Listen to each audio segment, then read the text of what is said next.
और जमाते इस्लामी भरपूर तरीके से इलेक्शन मुहिम चलाएगी। जिस तरह बल्दियाती इंतखाबात में सबसे ज़्यादा वोट लिए थे, इसी तरह आम इंतखाबात में भी बड़ी जमात बनकर उभरेंगे। अमीर जमात इस्लामी कराची हाफिज नईमुर रहमान कहते हैं वफाकी हुकूमत में भी जमात इस्लामी अपनी जगह बनाएगी। अवाम की तरफ से पूरे मुल्क में बहुत अच्छा रिस्पॉन्स मिल रहा है। पहले कराची वालों के पास कोई मुतबादिल मौजूद नहीं था, अब मौजूद है।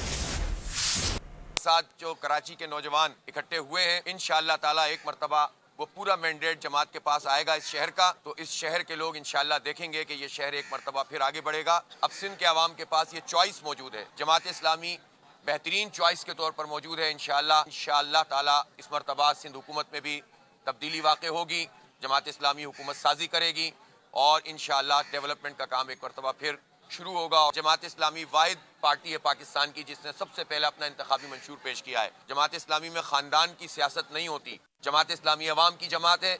गरीब आदमी भी जमात में ऊपर आ सकता है, मुतवस्सित तबके का भी आ सकता है, अमीर आदमी भी आ सकता है। कराची के लोगों का क्रेडिट इसको देता हूँ कि जमात इस्लामी जैसी पार्टी को वो नंबर 1 पार्टी के तौर पर उन्होंने बनाया है और उसका साथ दे रहे हैं। चाहते हैं कि जमात इस्लामी शहर में भी दोबारा से मेयर उसका बने और बनेगा इंशाअल्लाह।